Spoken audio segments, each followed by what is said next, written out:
availabilities here at Texas Motor Speedway after today's AAA Texas 500. We are joined by Tony Stewart, one of the co-owners of Stewart-Haas Racing, and today's winning team, the number 4 Mobile One Ford with Kevin Harvick behind the wheel. We will open it up to questions for Tony. Please raise your hand. We'll get a wireless microphone to you. We'll start in the front with Bob.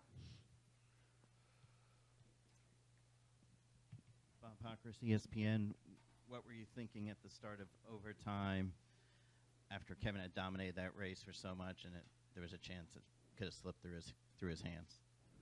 Well, I think it was more worked up over the fact that, he lost the lead there on the restart before that. So, but as you sit there and watch, and when you can run his, Ryan's pace and be that close to him, you know that if he gets by in clean air, he's a lot faster car. So, when he got the lead back, at that point he'd been through 2 restarts where he restarted on the bottom and almost lost the lead on the first one, then lost the lead on the second one. So you knew he was going to pick the outside lane at that point and would probably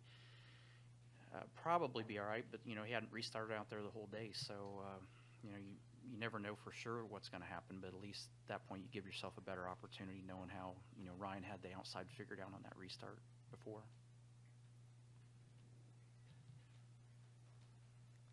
Additional questions? We'll go to AJ. Right here. There's one coming behind you, AJ. Hey, Tony. After what happened today with Jimmy's team, them getting a penalty they shouldn't have gotten, can you talk about the communication, if there's any issues when those things arise, and if you'd like to see a better system in place where you can talk to officials? What was the penalty? He got basically NASCAR thought he failed inspection 3 times. It was only twice, and that wasn't communicated.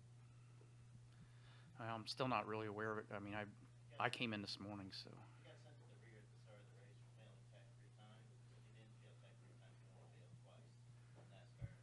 I don't know. I still don't understand why we have to worry about failing 3 times. It's like you bring your car, you roll it through tech, you either pass or you don't. I don't know why we screw around and jack around with 1, 2, 3 times, and it's ridiculous to me. I mean, it's the only series in the world where you get to go through tech 3 times and fail twice, and they still let you go through a 3rd time. It's like, we got to figure it out. It's got to make it simpler than this. It shouldn't be this difficult. So I half the time you don't even know what the penalty's supposed to be, and I'm a car owner and I don't know what the penalty's supposed to be. So as a fan, I don't know how the fans can keep up with it either. But it's, the first, if you start rolling cars through one time and if they don't pass, they go to the back. I bet you there'd be a lot less cars fail tech the next week. But who knows? So I'm with you. I think it needs to be a less complicated way of doing it for sure. We're going to go upstairs to the press box for 2 questions. Wolfgang Wanzer from Germany Rennsport Press Agency. Tony, just personal question for you to find out what's the role with your team. Are you also involved in technical decisions? Are you attending briefings and give your own experience concerning car preparation for Kevin's car? Oh, God, no. I don't want to go to any briefings. I just want to show up at the races and go to the shop and hang out with the guys. So that's part of, Wolfgang, that's what retirement's for. You don't have to go to meetings. So I go to enough damn meetings as it is. So I try to limit how many I have to go to. But definitely the post-race meetings on Monday or Tuesday when they happen, it doesn't do me any good because I'm not making any of those decisions on that car, obviously. And ironically enough, I mean, somebody was asking me about certain aspects of the setup this morning, and it's just amazing how, we're almost at the end of 2 years being outside of a Cup car from driving, and how much has changed in 2 years of how we set these cars up and what we do to make them go fast. It's totally different than when I drove. So for me to sit in those meetings, they might as well be speaking Spanish. I really don't understand what they're talking about because so much has changed in such a short amount of time, and that's just technology in the sport. The technology changes weekly, so you can imagine 2 years down the road how far the technology and setups and how they set these cars up has changed and evolved in 2 years. We're going to stay in the press box for another question. No habla español? Yeah, exactly. You got it. On a happier note, can you talk a little bit about Donny winning his 10th championship and what that says about him and what it says about your organization? I'm I'm so proud of him. I mean, it was nice last night to finish the season with a win. The only sad part about winning the race here tonight is that I was actually going to try to get out of here and try to fly back to Charlotte to get to at least his portion of the banquet tonight. And I'm not sure if I'm going to make it or not, but I'm going to do everything in my power to be there, because I think a 10th championship is really special. And it's this is an era in sprint car racing where everybody has the same equipment. It's just a matter of the driver and crew chief and those two crew guys on the car that make the difference. And for him to have been the dominant driver like he's been these last 10, 12 years, it's impressive to see, and couldn't be more proud of him. Do we have any additional questions for Tony? We'll go to Dustin up here in the front.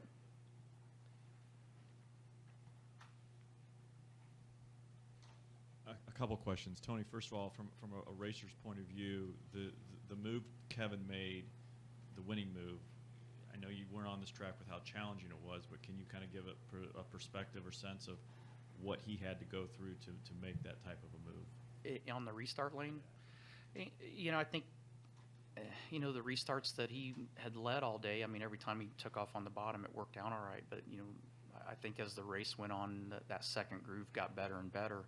And, it's like he said, and, we could see it, obviously. I mean, about the start-finish line, that side draft started really playing an effect. And, if you didn't clear that outside car by the time you got there, that car was even with you or even ahead of you by the time you got to turn one because of the side draft. So, it's I'm sure there's a little apprehension from his standpoint of not restarting in that lane all day and not really knowing exactly what to expect. But, the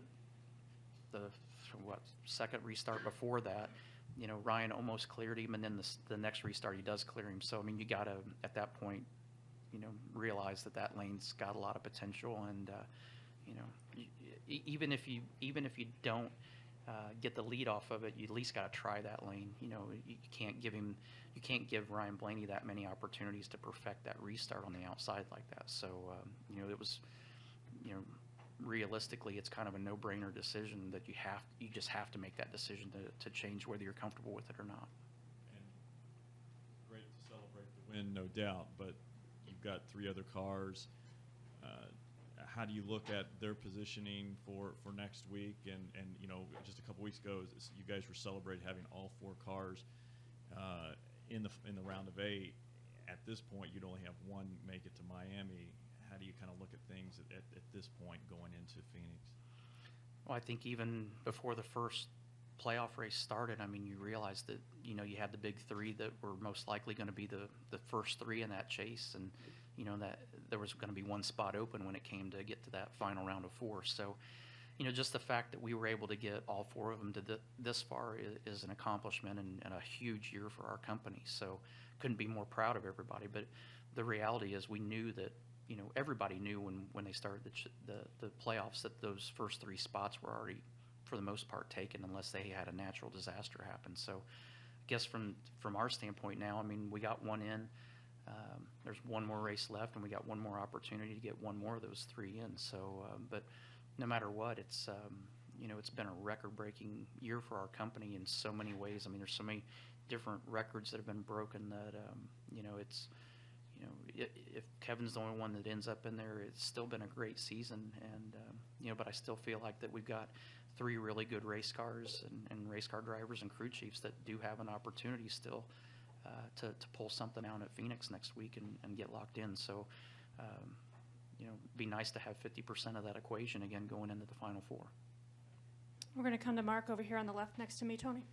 Mark Darrow, PRN. Sort of a follow-up to that question. With Kevin in and as strong as that team has been almost everywhere all season long, would you pencil him in, no matter who's in the Final 4, the favorite going into Homestead?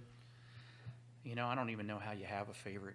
There's just, when you think of the reality of what Homestead is, I mean, there's just, you're loading all your chips into one race, so you never know what can happen. I mean, there's still 40 cars in the race. There's 4 of them racing for a championship. There's 36 guys that can make a mistake and change the outcome of the event. So, I don't know that anybody is a favorite really when you get to that final race. There's just so much that can happen.